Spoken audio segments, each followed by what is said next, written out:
a little bit over a week ago, Alex Hormozi had a conversation with Tony Robinson, and I got tremendous value out of that conversation that I wanted to share some of the things that I picked up. And it was supposed to be almost like an interview style, but it quickly turned into a coaching conversation between Tony Robinson trying to change the mindset of Alex. And one of the reasons why I got so much value out of this is that even Alex Hormozi, that he has so much success, he still deals with some mental blocks, which is like, I guess, we all just deal with it no matter how successful we are. And I just love watching the reframing that Tony is helping Alex go through. And these are two great men that I admire. Like, there's nobody better to learn from when it comes to mindset and self-development than Tony. And from business stuff, we all know Alex is pretty much the go.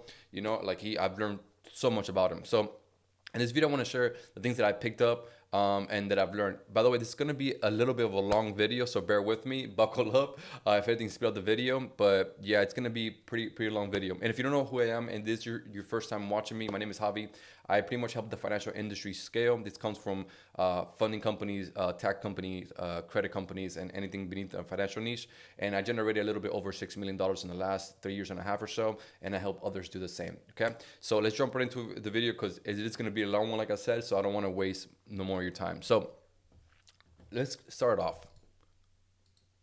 One was, how do you see the dichotomy between duty and enjoyment as it relates to the impact that you want to make with the business that you have? Well, it's interesting. Words are tricky. They can produce emotions, and sometimes we pick up words because the people are around. Sure. I used to play poker with a group of guys when I was in like 19, 20, 21, and they were older than I was, and they were all married except one. And I was surprised to see one day one of the guys, I knew he loved his wife so much. Well, two of the other guys always were talking about their wives, like I go back to the old ball and chain, And one day, I couldn't help see it. It was like I was a witness of it because I was always sensitive to this. And the guy that really loves his wife, and how did he run the guy? I'm going on my own ball and chain, right? And the language we use produces emotion. And sometimes we can pick up words and actually pick up emotions. Yeah. But no, it's just like if somebody you on to, or somebody starts to laugh, the words are even more powerful. So duty could be a good word, like if you're seeing yourself like a soldier, right? But I don't look at it that way. I look at it as obligation. No, I don't look at obligation. Sorry, no, it's okay. But I say this because I saw this in some of your language, and I don't know if this is helpful to you. I don't pretend to coach you in any way, but for me at least, I can tell you, I look at it as opportunity. I don't feel a sense of duty. It's funny because Tony's like, I don't want to be coaching you on this, but that's exactly what happens. He's trying to change the perspective that Alex has, which I have notes here of everything, but I'm gonna go over like a little bit after the conversation. But one of the main things that he's like, duty versus enjoyment, like that I'm not supposed to enjoy the work that I'm doing to become successful. So pretty much Alex assumes that duty and enjoyment are two opposites. It's opposite of the spectrum. Views work as an obligation and a sacrifice. Believes meaning comes from suffering, not joy, which is, it's fucked. It's like, yeah, you could be the most successful entrepreneur out there, but if you're just suffering nonstop, what the fuck was the point of it? You get me? Might as well stay, relatively, I mean, not completely poor, but you make a few $1 million a year here and there, not hundreds of millions, and you'll probably be much happier.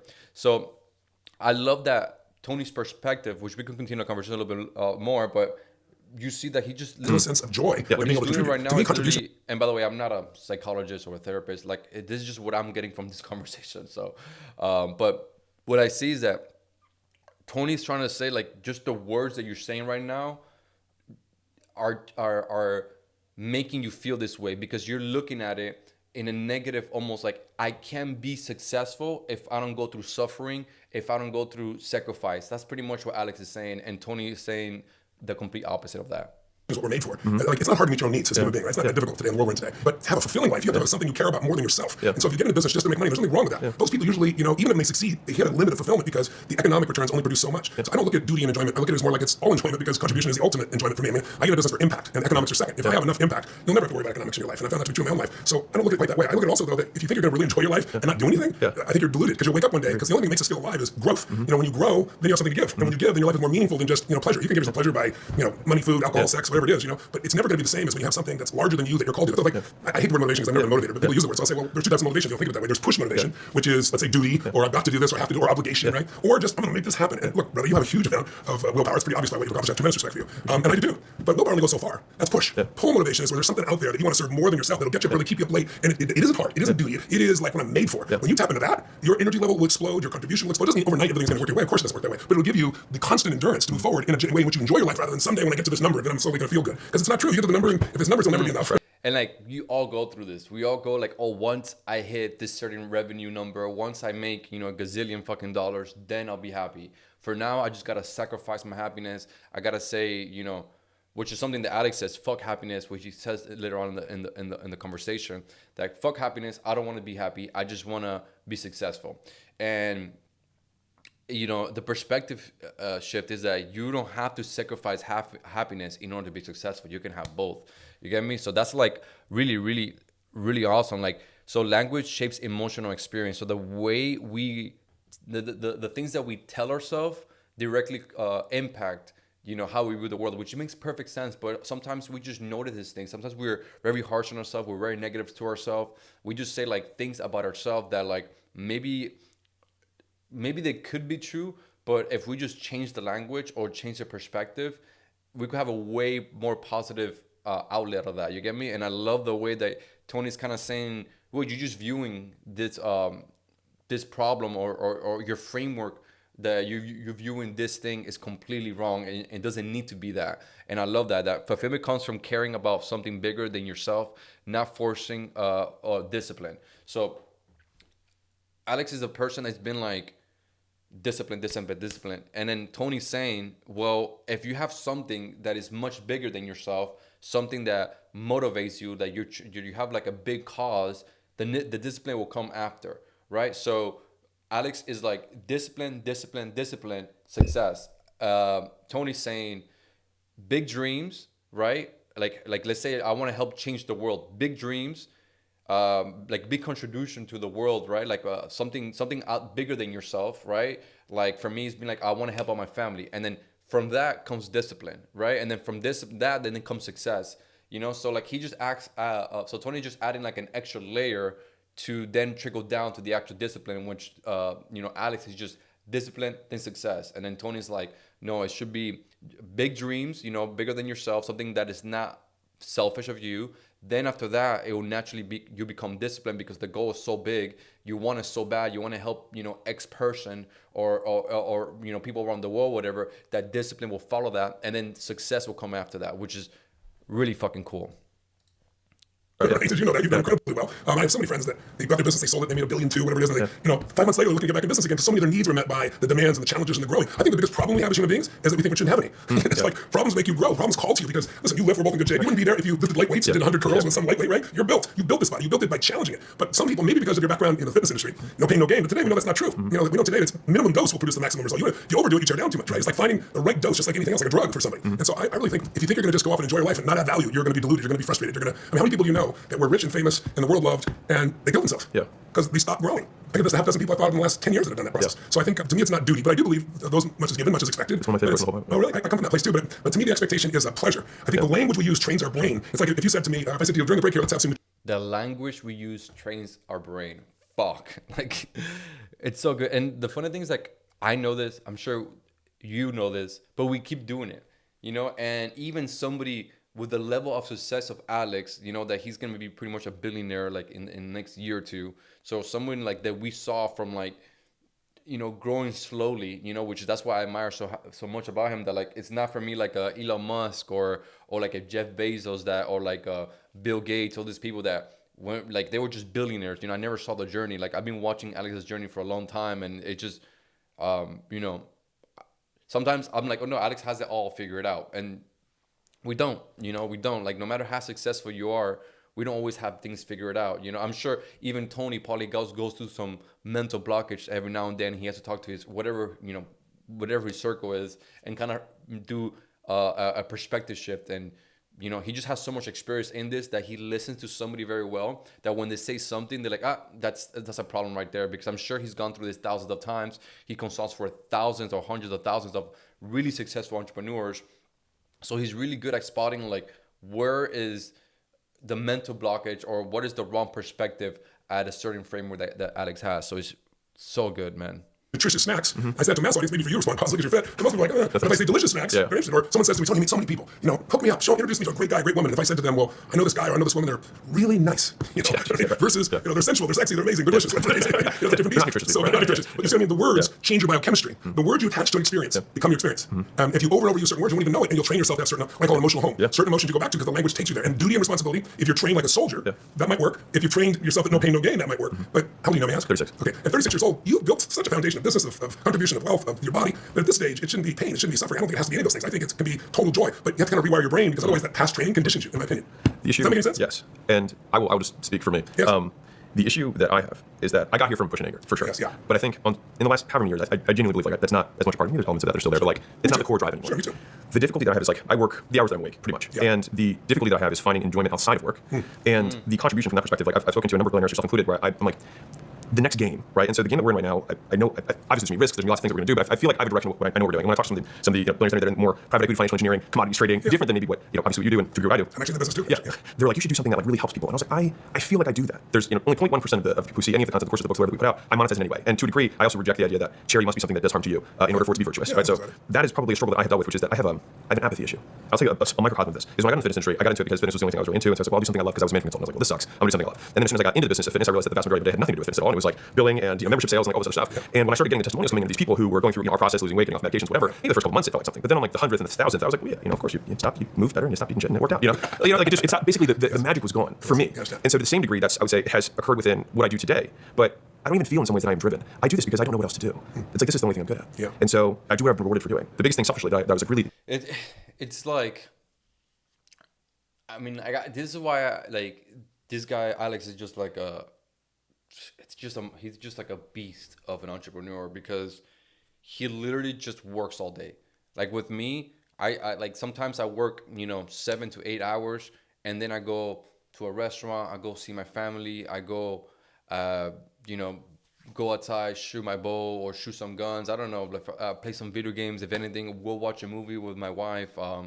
I just try to do things that are just not always work because for me, man, it's just crazy because it's like I know I need to be completely obsessed with work in order to get to where I want to be, right? But I'm sure if you guys already know me, I went through some very dark stuff last year that kind of like, because I was in this mindset for years that like maybe like close to 4 years that I would just work.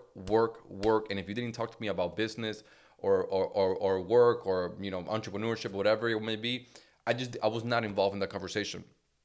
Then I had, very important people in my life pass away within like in a month, like my father passed away and my grandpa passed away. And then a close friend of mine took like a childhood friend, honestly, took his own life due to the stress of business and stuff like that, that I was like, fuck, what am I working so hard for if I'm not really enjoying the fruits of the labor, right? And this is something that Alex says years ago, that he's like, fuck, I have all this money, but I don't have time to, which is favorite thing outside of work was to work out. You get me, to hit the gym. That's why he's so fucking jacked, right? He's like, what the fuck am I doing? Why am I working so hard that I can't really go work out with my friends and the people that I want to work with, right? Like, exercise with. And he was like, what the fuck? You get me? He just realized that it's like, what is the point of working so hard if I can't really enjoy the fruits of my labor? But I do understand.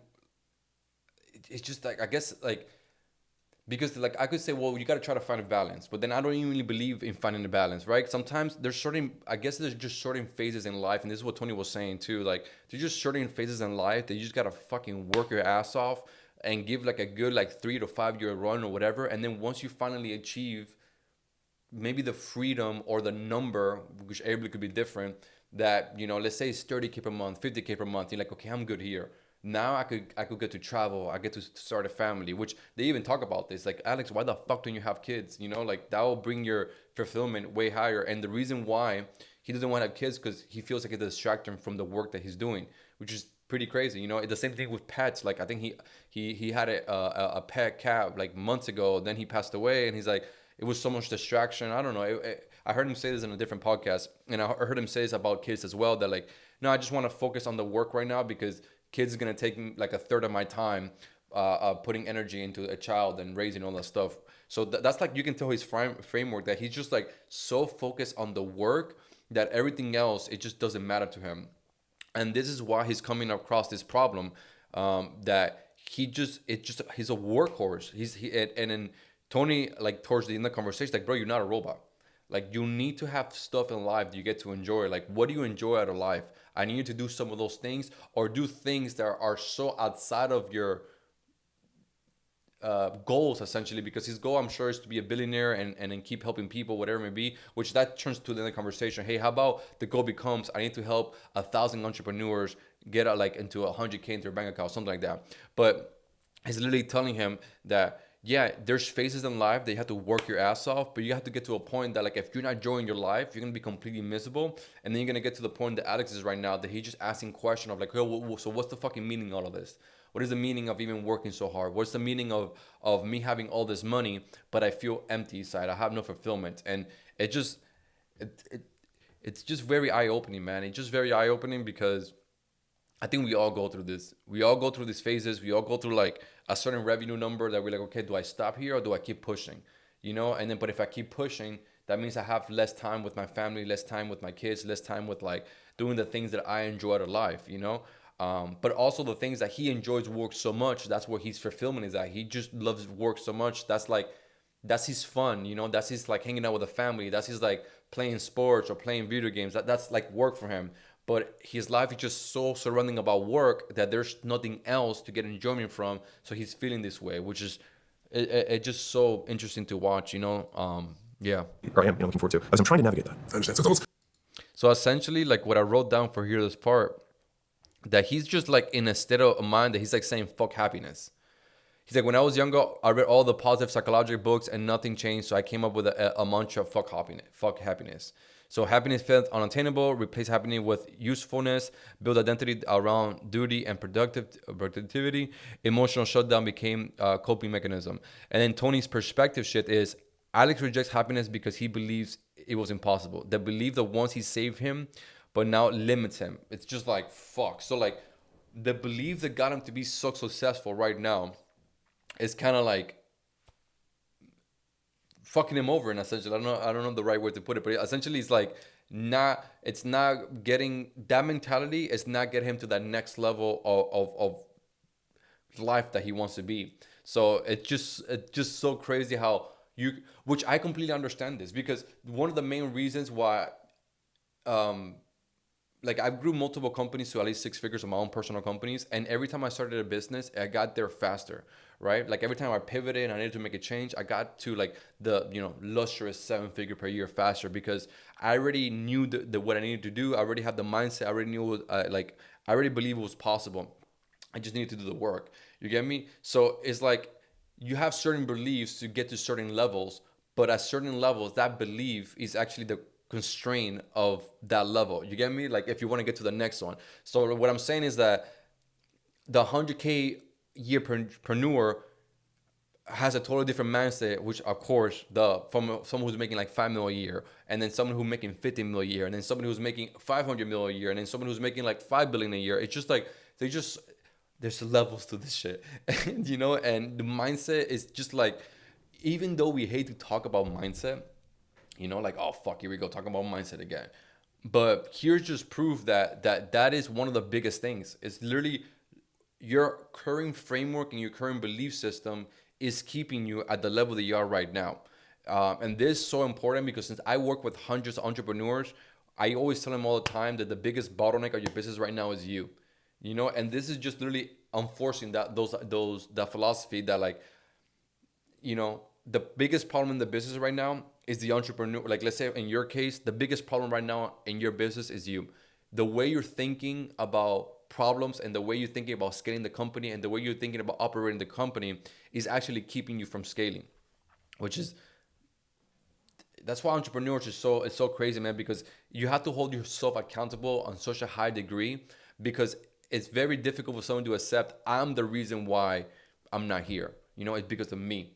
Right. And, Alex is extremely self-accountable. That's why in this conversation, his perspective starts to change. And I'm sure like he's going to talk about this a year or two later, that like, hey, this was a turning point for me. Like I had this conversation with Tony, completely mind shift. And that got me to whatever number, because, just the mentality shift.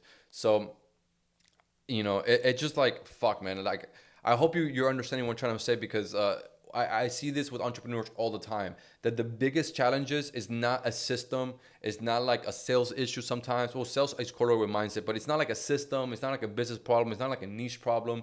It's not like a marketing problem. It's honestly the entrepreneur not having the right mindset or framework to operate the business correctly, and the certain beliefs is keeping that individual from growing, which is what happened to Alex right now at a fucking, I think he's making like 300 mil a year, some insane shit, you know? So it's just like, it's just very, very fascinating to watch. What happened here? Okay. Because my subjective well-being was the same. And so I came up with a mantra for myself, which you might laugh at, which was fuck happiness. Because I felt so rejected by the notion, because I felt so unattainable for me. And so what I replaced it with was, I'll be useful. That's great. Meaningful life is a very useful life, right? And that's basically what I oriented my entire life around. Was like, that's why duty for me feels meaningful, because it's like, well, I might not enjoy this ride, but like, everyone else can get stuff out of it. And so that's the struggle that I have, because like, I'm okay with that.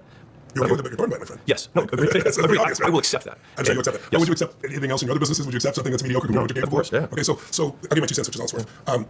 Unless you stay emotionally... So he just upset. He accepted that fuck happiness. I'm never gonna be happy. Duty is where I find fulfillment. But then after some point, when the bank account is just like the number just irrelevant, you know, you can't spend more than you're making. You become so numb to it that like it's like, okay, so what am I doing? Am I just chasing a bigger number in the bank account? And man, it's so fascinating because I feel like I went through the same thing. I went through the phase of, you know, fuck everything unless I'm not talking about business and being successful. I would just like I will ignore people trying to hang out with me, like friends, or when we do family parties. I was just always in my office, because usually when we do like family, like Christmas, New Year's, birthdays, or whatever, and events, it's always usually in my house. And I will have my family in my house, and guess what I was doing? Just working. You get me? It wasn't until, you know, my father passes, my grandpa passes, and then a close friend takes his own life, that I kind of woke up from that trance essentially and be like, dude, what am I doing? I need to enjoy my fucking life. Like, I'm young. I still like haven't traveled much. I still haven't seen much of the world. Like, should I start a family soon? Should I even get a fucking pet? You know, even though I didn't want to, because it's very distracting. And all these things, I kind of broke out of that trance and saying like, well, fuck just working my ass off if I'm not enjoying the fruits of my labor. And then, you know, it took a lot of pain for me, you know, to realize that. It took people passing away for me to kind of like wake up and be like, dude, I might not have much time left on this earth. I need to start doing things that I love and that I find enjoyment of, because money is not everything. Yeah, we all want to be successful. We're all entrepreneurs, and we all want to have them as much success as possible, because for me, I don't want to cap my potential. So I always want to keep growing, but not keep growing, but also sacrifice, right? Like saying fuck happiness, which I know happiness is just like, it goes up and down. Like, I wouldn't say I want to always be fucking happy, because I'm not a fucking teenage girl, you know. I don't give a fuck about that. But I do want to be fulfilled. I do want to find enjoyment. I do want to help people. I do want to be with my family. I do want to create beautiful memories. Like, those things I really want with my friends and family and all that stuff. So like, in order to do that, I need to keep working. And then with those, you know, I guess with the money that I'm making, I could go create experiences for me and my family. I could go travel. I could bring my friends along. I could do the stuff that I really enjoy, that brings me real happiness. Because work, it is fun to me, but sometimes, you know, it's work, you know, like sometimes it's fucking work, everyone, you know. It could get really fucking frustrating. It's very repetitive. Sometimes it's very boring, but you have to do that to then get to enjoy the fruits of your labor. But you can't forget about enjoyment, you know, which is what Alex is pretty much forgot about. He just said, fuck happiness. I don't care about that. I just want to work my ass off. The guys, the astronauts, you know, I got to interview several of them, right? Think of that. They went out, they competed, they wanted to be an astronaut, right? They had a version of that. I want to be a business owner, whatever it was, and they beat everybody, right? Tens of thousands of people. They got down to 100, down to 25, down to 6, down to the guys that go to the moon, right? And they get a rocket that's built by the cheapest bidder, right together on their back, and they shot them out into the moon with technology that's far less than what's on your phone right now. And they walk on the moon, they look back and see that image, you and I've seen it. They took blue green of the birth, but that was them seeing it. And they make it back and survive. They splash down. They have a ticker tape parade. They shake the president's hand. Now, what the fuck do you do after you've walked on the moon for adventure? Yeah, right. I guess like you're 35. It's just so fucking true. Like, imagine being so successful. Then, like, this is why a lot of entrepreneurs that I read books or heard podcasts and conversations, that like, after they had their, you know, $1 billion exit or whatever the fuck it may be, they get extremely like depressed and kind of a little bit down, because they're like, now what? And Tony's like, that's why you got to find enjoyment outside the goal. Like, these astronauts went to the fucking moon, came back, and it's like, there's nothing greater I could do in my life than that. That it has gonna be, you know, imagine if you go to moon in your 30s or 40s, you still have 40 years of life left. Let's say if you live to be 80, and you're like, what the fuck am I gonna do that is as good as that? You get me? And Man, it's so fucking true. Like, if the business is like the ultimate goal, you get me? Then once you're a goal and it's the biggest thing you accomplish, then what else? Instead of like, maybe the ultimate goal is to have, a loving family, or kids that look up to you, or raise somebody that is, a good to society, and you're watching how that impacts your environment, instead of just having like a personal goal or such a high dream that, like, once you achieve it, you're like, okay, well, fuck, now what the hell do I do now, like, which it's so true what Tony says, because some of these astronauts actually became alcoholics. They got very extremely depressed. Because think about it, bro. Like, if you just went to the fucking moon, like first man on the moon, you came back to Earth, and you're like, okay, what do I do now? Like, I got 30 to 50 years of life left. Like, what the hell do I do now? You get me? Like, there's nothing greater I could do. Like, I need to go fucking land in Jupiter, or Saturn or something, to beat what I just did. You get me? And some of those things are almost impossible. So, like, they get depressed. And this is something that Alex is going through, because he's like, well, I wouldn't say he's depressed. He's just not as fulfilled in life as he wants to be, because it's like, look at all the things I accomplished. Why have I not felt fulfilled yet? Why can't I find my pocket of happiness? You get me? Because his goal was so big, he achieved it. He's like, okay, what now? So Tony, you can see how Tony's changing his perspective. Like, okay, well, you got to find enjoyment and fulfillment outside the goal. The goal could be one of your fulfillments, but you need other things in your life that is keeping you motivated. If not, you're gonna come to that phase after you reach your goal of very high depression, of just okay, there's nothing else to do for me in life because I already accomplished everything I wanted to do. And you walked on the moon. What do you do? And most of them became alcoholics and drug addicted. Yeah. And the reason is they forgot how to find that joy or that adventure in a smile. Mm-hmm. And so you have trained yourself to be pain equals success, and success has a certain amount of value, but fuck happiness. You have literally hypnotized yourself into missing it because you weren't feeling fulfilled. Yeah. So the idea that these people keep telling you, I would tell you is true. And I'll just give my own experience. We're not the same person, but maybe you'll be instructive. I don't know. So I don't know, maybe 10 years I found myself in a place where it's like, I love my life. I couldn't be more fulfilled than this. I have the most incredible wife. I have the most incredible kids. I want to be an athlete and make it. I have like 6 national championship rings with different teams that I own or that I help to coach and turn around. I'm working with the greatest athletes in the world, the greatest business people in the world. I'm having fun. I've got homes all over the world. There's nothing what else can make me fulfilled? This is it. I can't be anymore. I'm not complaining. Yeah. But then there's some part of me like you that was hungry for more still. You wouldn't be asking me a question unless there was part of you that wants a hunger for something called happiness or wants something besides just duty. Or you wouldn't ask me. So, and I'm not telling you I have the answer. I'll tell you what it was for me. It's like the same these people told you is me. I've always was contributing, same as you. I've been doing it since I was very little. Yeah. But I started saying, you know what I'm gonna do? I want to do some moonshots in that area. I don't want to scale businesses. I've grown businesses and nothing up to 12 billion. It's like in those days it was like 4 billion. Like what would really get me going? And at that point, I'd been feeding people since I was a kid. When I was 11 years old, we had no food on Thanksgiving. Somebody came deliver food, changed my life. It made me believe strangers care. So I cared about strangers. And I started 2 families, 4 families. I got to 1 million, 4 million. So at this point, I've been feeding people for 37 years. So I called my foundation, how many people have I fed in my lifetime? And they said 42 million. I was like, wow, that's pretty awesome. But I had no association to it. I felt good about it, but I was doing it, all these different ways. I was like, there's so much pain out there. Yeah. I'm gonna feed 1 billion people in the next 10 years. It took 37 years to do 42 billion. I started out by saying, well, what if I did as many people I've done in my lifetime in the next 10 years? What if I did as many people in my lifetime in 1 year? And then I was like, what if I did 100 million people in a year? What if I did 100 million people in a year for 10 years and did 1 billion meals right in the United States? And I got so ignited by that, Alex, that it was more than, it wasn't money, it wasn't business, it wasn't success, it wasn't, okay, there's a system. It was like, I have to rip apart. If it took me 37 years to do 42 million, to go to 1 billion is gonna require me to think differently, come up with strategy, different, be different, and to think of 1 billion lives. That number somehow brought a different level of life. It's kind of like Kennedy saying, we're gonna go in this decade and we're gonna land on the moon and bring a man back to the earth. And all the guys at NASA are like, bullshit, this is not gonna happen, right? We don't have technology to do it. I don't care what we're gonna do. There's something about building a moonshot for contribution outside of what you've done in business. And I said I'd do it in 10 years, I did it in 8 years. So then I finished that and was like, I'm traveling around the world, you see people starving, it's just trying to do what you're doing. Like, no, I need something bigger. So I was in the UAE and I had a lunch with MBZs. So Tony's saying after I'm making like $4 to $5 billion a year, I'm not finding fulfillment and enjoyment in life. And I had to literally build a game plan to feed over 1 billion people for I could feel like I'm actually contributing to the world. It's like just hear somebody say that, just so mind-boggling that you can be like, okay, let's go feed 1 billion people. Like I have all the money in the world, but how can I contribute to the world? How can I make impact? How can I help somebody's life? Because it's not about just me making billions of dollars. It's about helping the world and leaving the world in a better place that I found it, which is beautiful. So he's saying that even at the level that he was at, making $4 to $5 billion a year, he felt empty. He's like, how do I contribute to the world? What do I gotta do? I need a bigger goal that is outside of myself. So he's like, okay, let me go feed 1 billion people. How do we do this? And then start working backwards from the goal. Okay, no, Tony, it's impossible to feed 1 billion people. No, we're gonna fucking make it happen. We're gonna feed 1 billion people in the next, 3 or 2, whatever timeline it may be. You get me? So he's just like, so that's what I was telling you. He's like, the goal has to be so big that it naturally brings you fulfillment, and that fulfillment will give you discipline, and then that'll be you'll find success underneath that.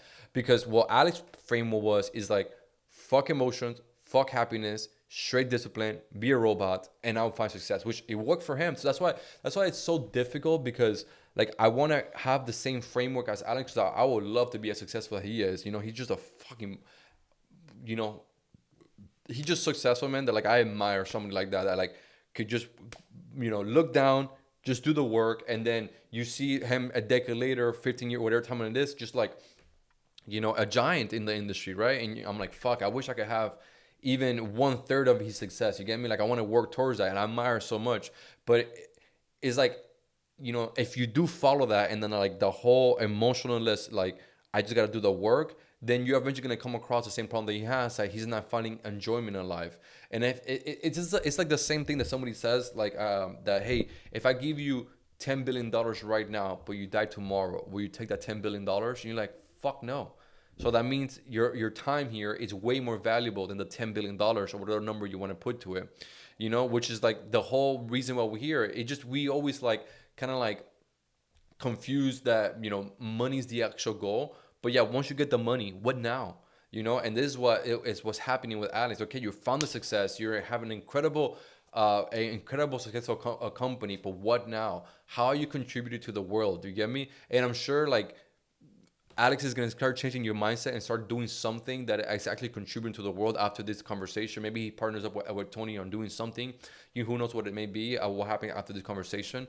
But essentially, he just changing his framework that, hey, the way you're looking at this is completely wrong. And that's why you're feeling this way. You're feeling, like work should not be used as an emotional avoidance, which is what Alex is doing. He's literally separating happiness, right? He's like, no, I can be happy because I want to be successful. And he's like, you don't have to separate both. You could be happy and also successful, which is so fucking awesome. This is what, like, I'm okay with doing meaningful work even if it doesn't, even if I don't enjoy the ride. Isn't that enough? Assess lack of joy as normal, sets low standard for fulfillment, treats happiness differently than business success. So Tony's perspective shift is, will Alex accept mediocre in the business? Happiness is just another standard. He lowered it because he thought he was unattainable. Fulfillment must be designed intentionally. It just, fuck, bro. It's just so good, bro. Because like I'm sure most of us are going through this, and even our level. Like I'm not making nowhere near at these people that are making. They're making fucking 1,000x more than me, or whatever the percentage may be, or whatever it may be, and they're still going through mental stuff, which like I go through that all the time. Sometimes I'm like, oh man, am I working too much? Am I working too little? Damn, am I working too little? Should I be working more? Am I capping my own potential? And I have all this insecurity sometimes that I'm like, no, I need to be working my fucking ass off, because if I don't work my fucking ass off, I can't make gazillions of fucking dollars. And then I'll feel like I didn't do myself justice. So I need to work my ass off and be a gazillionaire, because if not, I'm a fucking failure.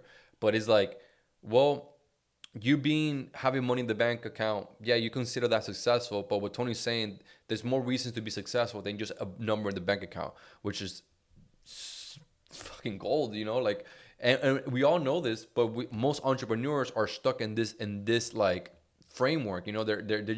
They're not thinking, at least from the ones that I know, they're not really thinking, okay, I need to find enjoyment out of life, not just the business, because I'm gonna go fucking depressed and I'm gonna go insane if I keep this up. From perspective, I find it really interesting because passion comes from the Latin patio, right? Yes. Which means suffering or to endure. Yeah. And so that made actually a tremendous amount of sense for me. And so I actually reframed that whole concept as like, find a goal worth suffering for. And so I've been very accepting of my suffering. And to your point, I actually don't have a lot of anxiety. That's actually not the issue that I deal with. I deal with the other opposite. The opposite extreme of not giving a fuck. Is it worth it? Who cares? Why bother? Whatever. Yeah. So that was on the suffering piece. Before you look at your feedback, if I may, again, I'm not pretending to have the answer for you, but I'm just doing what you said. I really want to see more of that smile I see in you right now. This is the real you right here, by the way. But what happened is you're so in your head. So even think what you did, like a goal worth suffering for. Fuck that. I mean, I don't have goals that I'm worth suffering for. No, don't get me wrong. Every day is not like pure bliss. And there's lots of things that I don't love to do that I need to do to succeed, or I got to deal with. That's part of life. But pain is part of life. Suffering's an option. You've heard that phrase, but it's a fact. It's not just a phrase. It's why you've heard that shit somewhere. But when you make it your goal to find a goal we're suffering for, you're gonna suffer, right? So it's in your. It's like, dude, fuck a goal that is worth, suffering for, which is like, I wonder. The thing is, like, I don't know. I don't really do. Like, what I'm trying to say, like, I wonder how many people became extremely successful by thinking about happiness first instead of like sacrifice. You get me? Like, because the entrepreneurs that I know, like Alex and like, let's say PBD or Tony, they had their phase that they was just like extremely disciplined, fuck happiness. It just discipline, discipline, discipline. Or like I had to say, discipline trumps motivation. But Tony's saying it should be the opposite. It should be motivation, big goal, big dreams on helping, contributing to the world and helping humanity, and then discipline will follow after that. And he's like, fuck being miserable over a goal. Fuck being sacrificing my happiness over a certain number in my bank account. Like, screw that. And it's just such this is coming from a multi billionaire. I think he's making like $9 billion a year or something like that. And the reason why I love this stuff, because I'm sure he's had this conversation thousands of times. How many entrepreneurs I'm sure he consulted for? Thousands, tens of thousands probably. You get me? So I'm sure he sees this over and over and over again. That's why he quickly caught what Alex was saying. And he's like, hey, I don't want to interrupt you, but fuck that mentality. Like, why are you have a goal so? Because Alex is saying, have a goal so big that it's worth suffering for. And he's like, fuck that. I'm not going to suffer. Like, why would I suffer? And it's funny that Alex just accepted, like, okay, I'm suffering, but it's okay because me suffering is getting closer me to the goal. And Tony's like, you don't need to suffer, motherfucker. Like, why are you suffering? Why can't you be happy and enjoy the process and enjoy the goal? Like, you don't have to be miserable. If not, change the goal, change the objective, right? Because there's no point of walking a road that you're suffering. So when you die, you're like, oh, I lived a life of suffering. It's just like, holy crap, well, then what was the point? Just for you can have multiple numbers on a digital screen. And I'm sure Alex is also very frugal with his money too. He never got across from me as somebody who just blows all his money on bullshit. You get me? So it's like, so what was the point of, making all this money? You get me? Like, Alex is one of the people that I ever heard saying like, oh, like, I don't go see my family. I don't go for Christmas parties. I don't go for holidays. I don't do none of that stuff, which I don't do birthday parties as well. Like, I think that's just like, it's for kids and stuff like that. But, he's saying why? Like, unless he doesn't find happiness or enjoyment or being around his family, then okay, why the fuck are you gonna be around people that you don't find enjoyment? But like, that's where his mentality comes from. It's like, oh, I can't go on a holiday break because I'm working right now. Oh, I can't go see, my parents or or a family member's birthday party because I'm suffering right now and I'm working. It's just saying like, fuck all of that.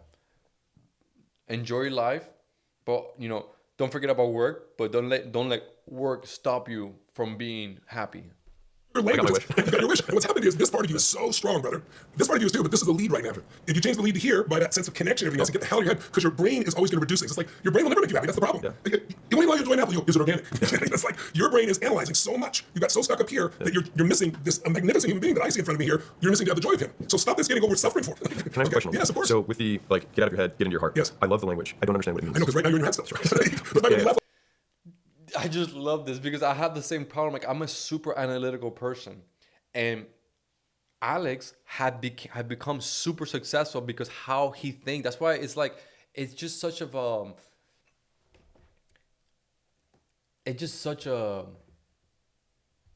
I mean, I said it before in the video. It's like, okay, the person who's making $1 million a year needs to change his perspective in order to get the 10 million.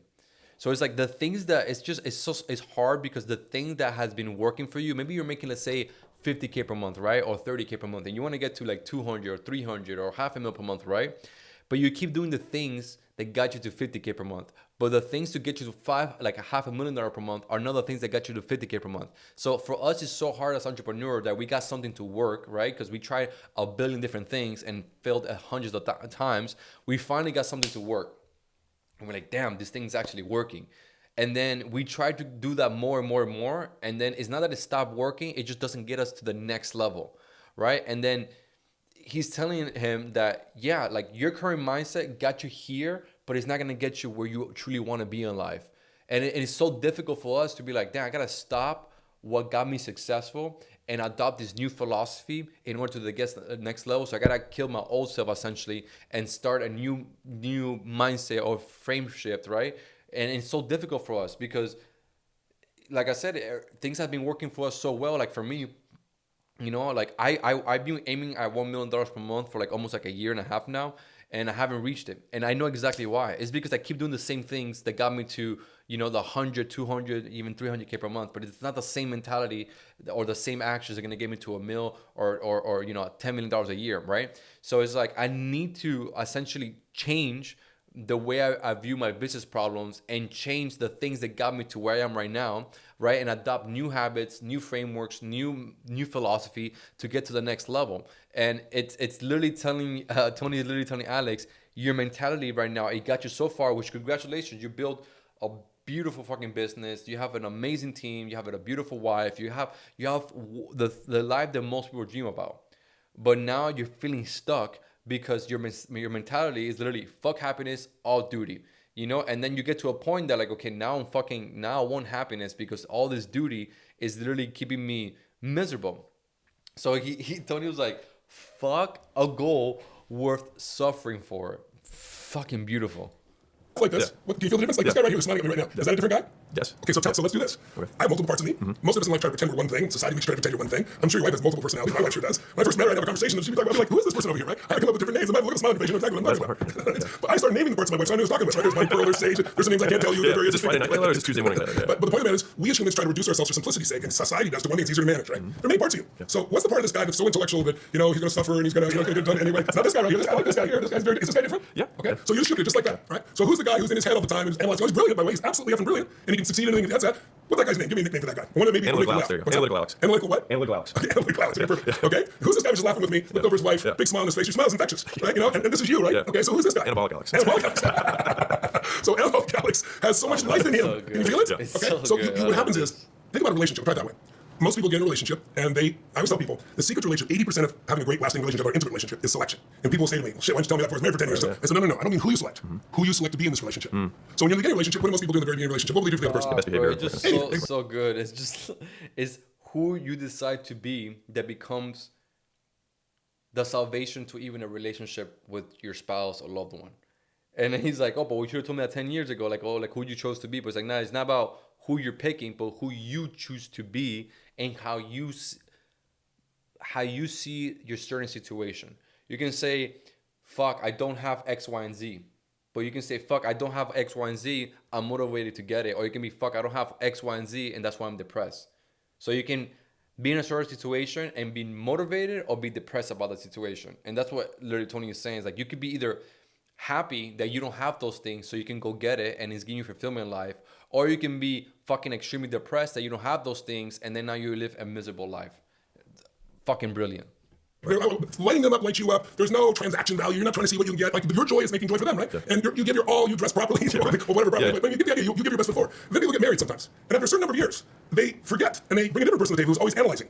Like, what did you do versus what I do? And they're measuring. That's a transaction. No one wants to be part of a transaction in an intimate relationship. And when you ever do a transaction, it's not fair anyway. Because in a relationship, it's like a team sport. You're climbing a mountain. Who's leading and who's following changes as you're climbing a big mountain. Right? You can't lead the whole damn time. Like, you love to, but you can't. You got to switch off, right, to make things work. So it's like, which part of you select to do business with? Which part of you is going to run your business? And so many of your viewers, I see people different than you. They'll be like, oh, I know I need to fire this person. I need to let go of this. Or I got to do this, but I just can't hurt them. I was in that one stage of my life. And if you put that person in charge of business, you're going to fail, right? Because you're going to be taking care of this person and hurting your platinum players, right? You're hurting your clients, right? So it's like we all have to pick the person we're going to be and be conscious of that. And in your case, my friend, it's not so you can succeed because this will make you succeed. I have a strong one here too.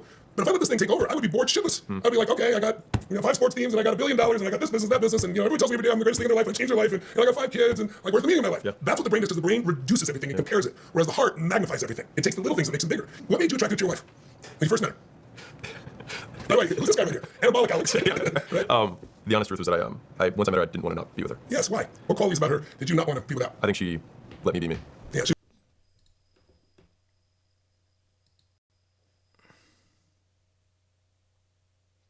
Oh no, my internet is going in and out. That's not good. Well, it just gives Emotional connection, because that is like the thing that I probably have struggled the most from. But I think it's made me disproportionately successful from a business perspective because I can make good calls, right? But I remember the first time I wrote $1 million check and multiple $1 million checks to charities, and I was just like, okay, I feel a couple $1 million worth. That's about it. Like because you're not emotionally associated anyway. Zero. But I did the tours of the school, and I was like, I'm glad that this all. I found the thing. Oh no, my internet is going in and out. Not good. Just contribution for contribution is not what I'm talking about. And this is why I want to get, so my last little word of the ones we've heard most of them was opportunity. Yes. And so I think the question that I have is, you have unlimited opportunities. Yeah. More opportunities than you can sink your teeth into. Yeah. How you go through opportunity selection and balancing your kind of achievement brain outcomes and your philanthropic impact feeding families outcomes. I look at opportunities first, from a business perspective. I look at opportunities first to see, do I have passion for what it's about? Is it something that I would do for free if I felt it was really successful, that it felt fulfilling, felt alive, it felt it was worth doing, right? Is there a mission behind it? Is it selling widgets? I have no interest, right? Second thing I look for is, who are the people? I want people I'm going to enjoy being with. Like, I've enjoyed being with you in spite of this conversation sounding like I wouldn't, because I bring out my anabolic house. I bet your wife brings out my anabolic house, right? So I'm trying to make sure that I was doing this, I make sure this guy was present, right? But I look at the people and I look at their heart and soul, what's driving them, and I also look at their skill, because you need both, right? So if someone's got a track record and someone's negotiating with me right now on a really large project, and if the project made no money, I would probably do the project as long as I organize it so I can have it kind of work for my time and my energy, because the project has such reach, global reach, on a very deep level. I'm very connected to it, and this person's built a business and went to $2 billion, so they got a great track record. It's not me carrying it all, but together 1 + 1 could equal 5, not 2. So a deal like that gets my attention, because most of the money I make I give away at this stage of my life anyway, right? It's like there's, I'm not hurt for any capital, and there's no toy that I'm looking for, and it never drove me anyway. So for me, it's like, if it's got enough juice in it here, the people I'm going to enjoy being with, and it's got enough juice in terms of the impact, and then it has track record of the person likely to help get there, so it isn't all my back. The two of us are adding some value together. It's got added value. Then I'm in, and it's like let's rock this thing. Let's make it happen. Let's have some fun. See, mine's let's have some fun, not let's do the duty, right? It's like, I'm going to learn. We're going to grow. We're going to expand different things. We're going to touch lives. We're going to have these things. So those are my core criteria. And I'm not always right. But one thing I will tell you, It's so funny that he's like, made some poor choices in the early. He's like, let's start a business and have some fun. It's not really like, let's start a business and make some money.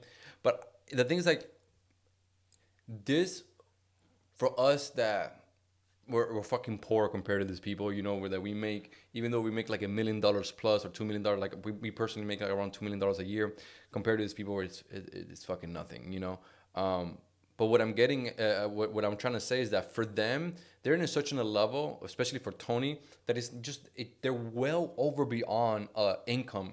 Like, literally, look what he's saying. I started business because first I need to connect with somebody. Once I find that connection with that individual, we see what problem that we solve, right? And the problem that we're solving is very motivation for me. I'm like, okay, well, let's have some fun.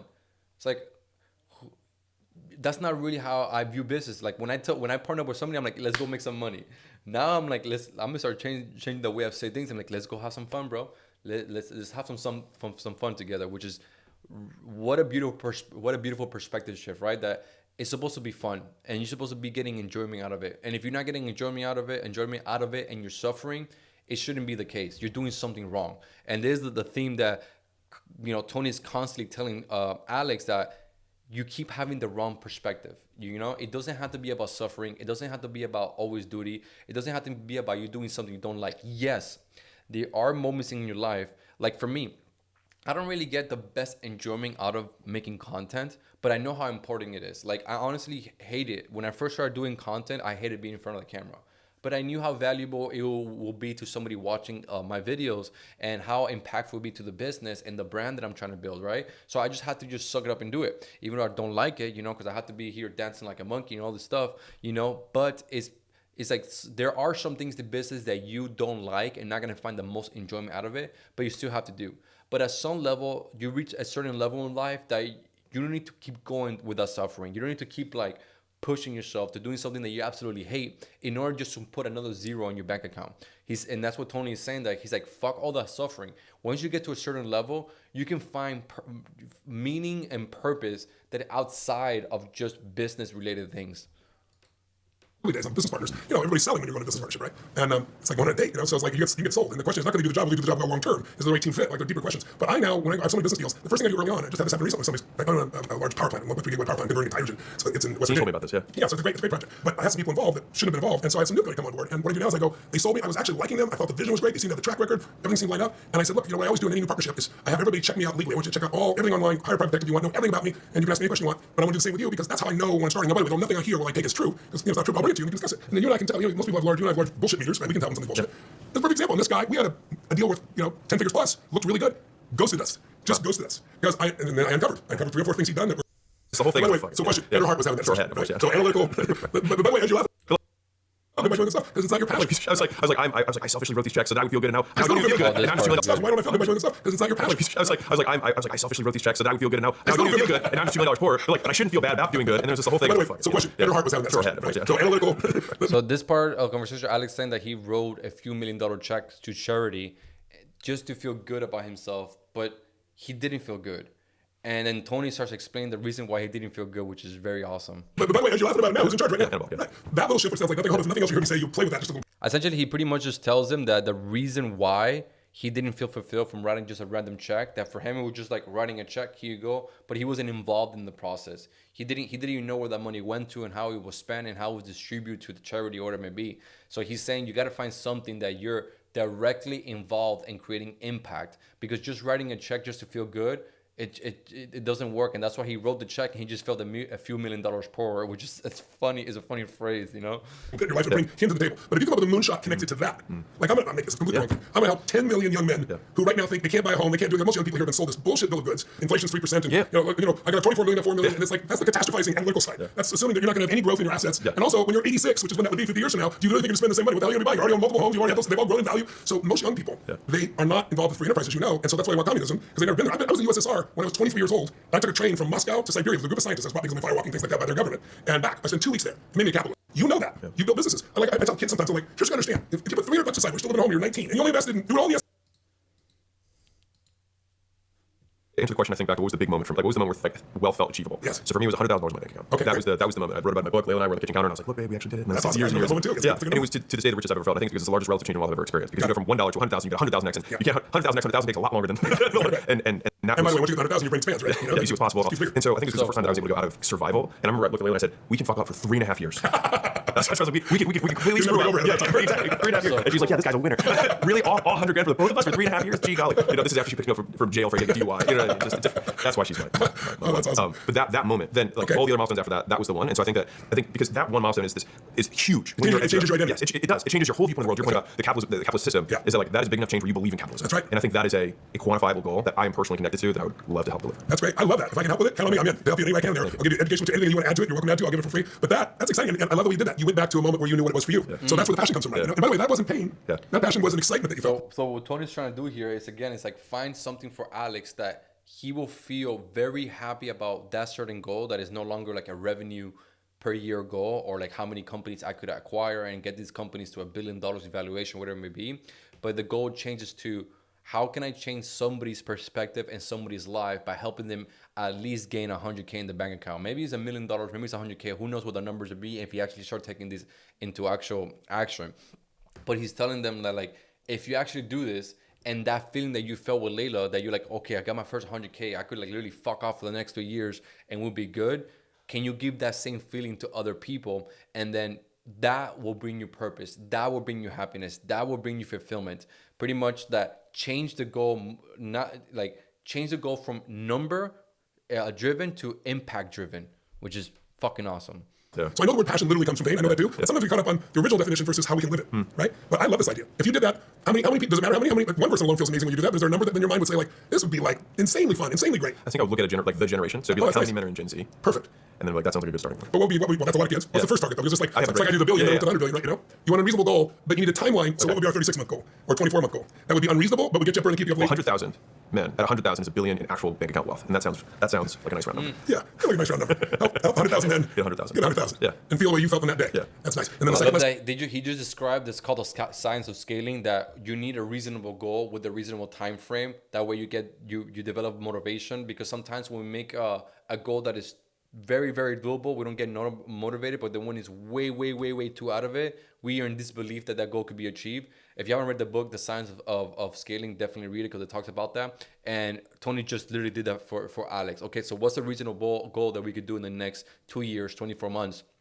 And what's that number and what is going to be the impactful thing we're going to do? And he's like, okay, 1,000 or 1 million men reach 100K in net worth liquid in their bank account. And he's like, that's a fucking great goal. That should be the mission. Because if that brought you fulfillment when you were back in the days, you know, let's say 4 or 5 years ago, whatever timeline he was, when he first made his first 100 grand in the bank account, and really like actual money that's his, you know, not the business or whatever it may be.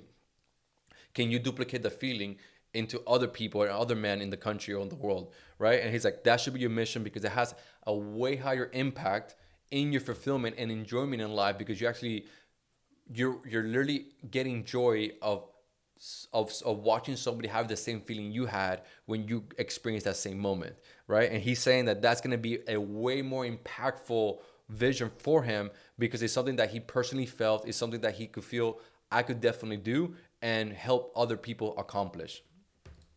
Lesson you can teach along the way Yeah. is how to keep enjoying it, my friend. Yeah. So Tony, you want to come out? Do you want to tell everyone about it? Yeah, it's called the Time to Rise Summit. I started when I Pretty much where the conversation ends. So, I mean, I want to go over a few more notes here that I wrote. So, I give it like, here's like, he said he give the $1 million to charity, but belief in contribution alone should create fulfillment. Think something is wrong with him or feeling empty. So he pretty much give the $1 million in charity. So something's wrong with me because I didn't feel anything. You know, I thought I was gonna be happier because I did this. And then Tony's saying contribution without emotional connection will not fulfill you. So essentially, like, you need to contribute, but you also need something that you connection to that contribution, because then just writing a check, you're going like this on a piece of paper, it does nothing. You get me? You didn't really contribute. You just wrote a number on a paper, which it's probably not even, let's say if he has like $100 million in the bank account, donating $1 million to him is like fucking nothing. It's only 1% of what he has. So he probably didn't even feel it. Maybe he was like way larger amount, he would have felt it more weight. But you know, he's just telling you that you can just write a number on a check and expect to feel happiness. That doesn't work that way. Another thing that he said that I wrote down is that passion comes from the Latin word meaning word suffering. So I reframe my life as finding a goal worth suffering for. So this is really what I was talking about. Suffering is a noble and meaningful. Suffering is noble and meaningful. Pain is treated as default. Identity is built on endurance. And Tony's like, fuck all of that. You're feeling way too negative, right? So he's saying that pain is part of life. Suffering is optional. Fuck. Oh, it's so good. This is so good. If your goal is suffering, you will create suffering. Yeah. Choose your goals, align it with your heart, enjoy the process of becoming. This is, bro, Tony's just a fucking, like, I wonder if he goes through his, like, well, I'm sure to get to his level of mindset that he's at, he's gone through like every single perspective change and mindset shift. But I wonder, like, if he still goes through it right now at his level, and he tells himself certain things, and then his friends or acquaintances telling, "Hey, Tony, what are you thinking, bro? Like, you're thinking ass backwards." You know, I wonder if he still has those moments, which I'm sure he does. You know, like, we all humans, and we all think about certain things that shouldn't be thought about that way. And we really got to work hard on thinking, having the right mindset and the right framework on thinking the right way. So analytical addicts versus anabolical addict. When you say get out of your own head, what do you mean by that? So this is something that he said. Really, I didn't want to stop because I want to hear the conversation. But pretty essentially, like, he just saying humans have multiple parts of identity. Alex analyzes and analytical and Alex has analytical Alex and joyful. Are a live version of himself, essentially. So identity is determined experience. The heart magnifies meaning while the brain reduces it. Alex must choose which part leads in his life. This is so fucking good. There's a great part that he says that that there's the art of, I actually wrote it down here on my phone. Let me look it up real quick because I don't want to let me say it. But he says the science of achievement and the art of fulfillment, two different things. So he was telling Alex that the art of achievement, he has it locked down. He's achieved great success. But the art of fulfillment is the other piece of the puzzle, the other 50% of life that he hasn't figured out yet. And these are two different, very different worlds. You know, the science of achievement, of being successful, which is great at, he excels at. He's actually a master at it. But then the art of fulfillment is the part that he's lacking, that he needs to catch up to the science of achievement, essentially, which is such a beautiful way of putting it. I never heard anybody say that. And I had to write it down for, so I could look at it every now and then. There's the science of achievement and then the art of fulfillment. Awesome stuff. He talked about push motivation and pull motivation. So essentially, Alex's frame was motivation comes from from force and pressure, feels stuck and empathetic now, and has reached a fulfillment ceiling. And then Tony's perspective shift is push is willpower, push is mission and love, push creates energy and joy. Without pull, success becomes hollow. Amazing. Moonshot purpose. So what actually gives you fulfillment after business success? And Alex's framework is business no longer excites me. Impact feels numb and repetitive. So he just done so much volume. He's been so successful that him just I'm sure this also comes from him reaching, doing like 100, I think it was like $103 million in his book launch, and he probably he probably was like, okay, cool, just another day at the office. You get me?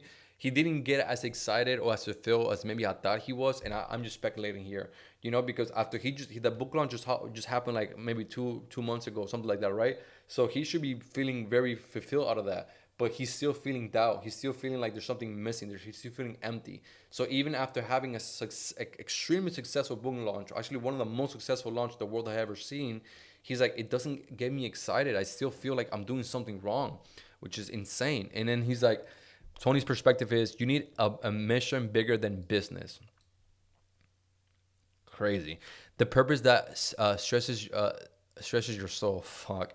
Human goals, not revenue goals. This is literally what I was saying in this video. Fulfillment comes from lives changed, not metrics. Crazy. Because I have the same problem. Like everything for me is like, okay, KPIs, tracking your numbers. You get me? But like, are you tracking the numbers of your life? Are you tracking the numbers of your enjoyment and your fulfillment? And there's no way to really track that.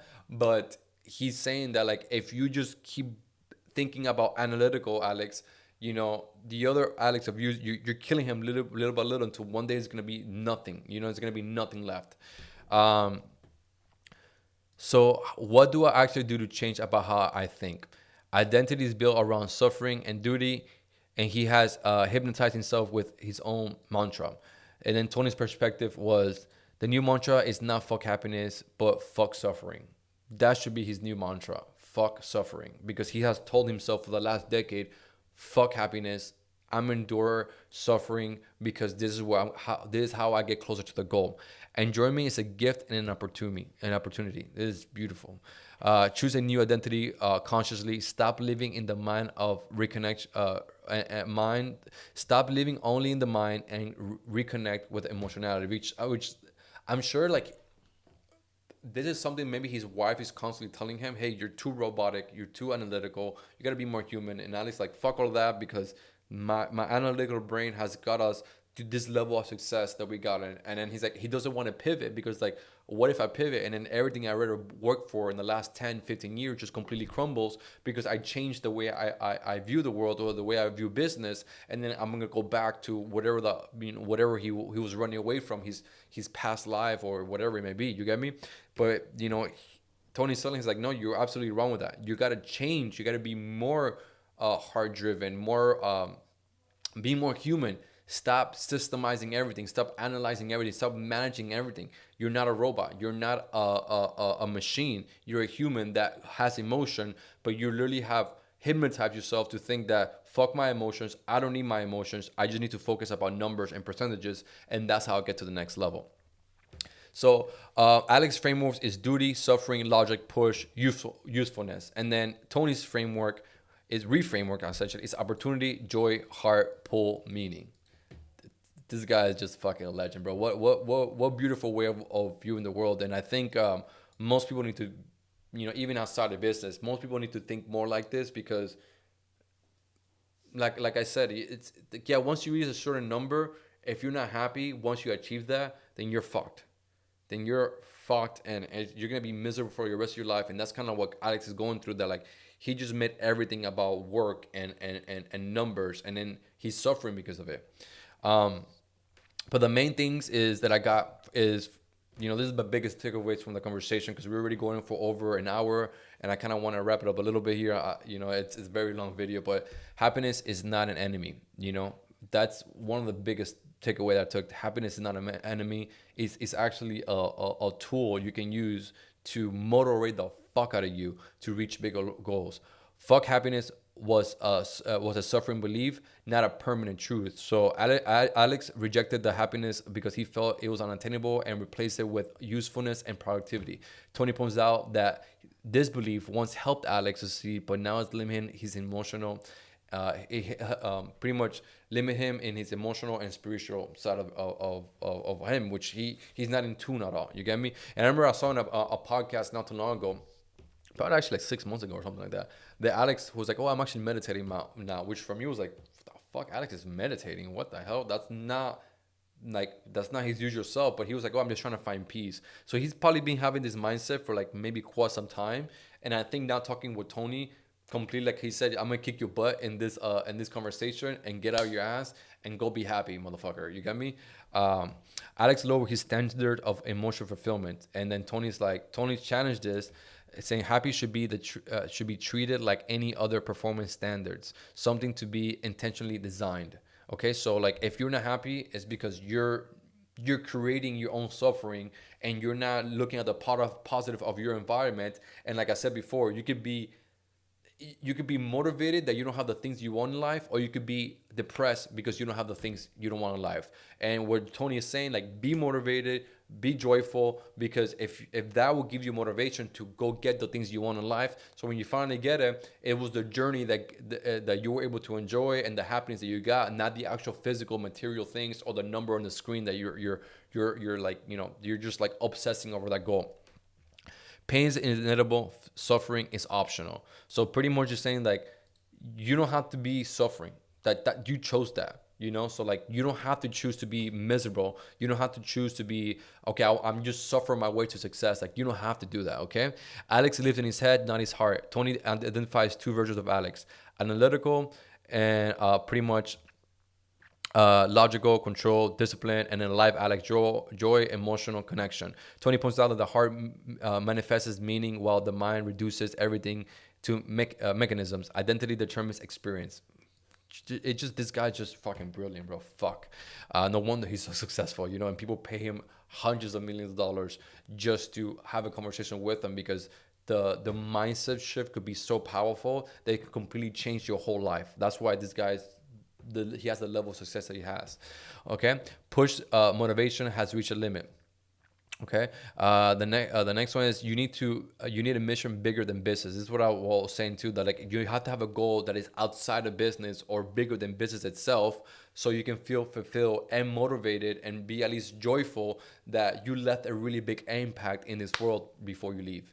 Okay, and the real shift from fuck happiness to fuck suffering, like this is just amazing. So Tony's final intervention: Alex must consciously choose a new identity and stop hypnotizing himself with suffering-based belief. Enjoyment is not weakness; it's a gift. It's a gift and responsibility. So he's just pretty much saying that like it is your responsibility to change your perspective, and even while you're in a place in mind that it's not where you want to be, to enjoy those moments, because life is about how can I enjoy the time that we have left, because eventually we're going to be gone. We're all something's going to happen. We don't know when we're going to go. Our time here is not guaranteed. So if you happen to something happens to you tomorrow and you're gone, and you spend the last 30 years or 40 years just suffering to get to a certain goal, you just live a life of suffering.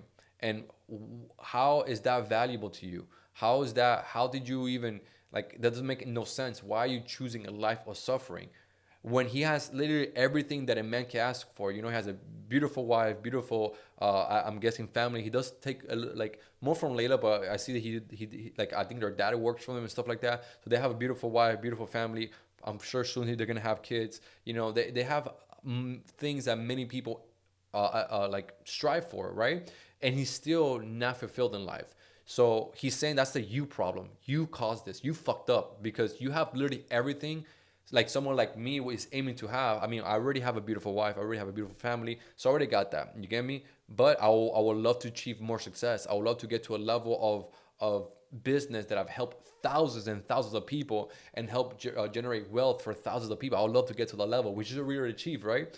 And that's where I want to get more happy. I want to change more people's life, and I want to change more people's businesses, because if I help them change and scale their business, they become, better fathers, better this, or whatever it may be, right? And he's saying you achieved a level of success that you should be thrilled and happy and be literally dancing all day. But Agnes is the opposite of that. He is not finding enjoyment of how successful he is. So just to wrap it up, be happy at your current level, revenue level, and be grateful that you can even just achieve this. But understand that in order for you to get to the next level, you gotta really take a hard look at yourself in the mirror and be like, what am I doing wrong, or what is the current mindset that I'm having, is keeping me at this level? How do I change perspective? How do I change my mindset to get to the next level? And enjoy that process. Don't feel depressed, don't feel unmotivated, don't feel some type of way that you haven't reached a certain level, right? Just be happy that the process is like that, the life is happening to you, right? That the enjoyment of going through something, because if you remove that, you're gonna have the same problem that Alex did, that he reached a tremendous level of success but still feels like there's something wrong. And you don't want to be that person that literally is like, you achieve all the success in the world and still feel unhappy.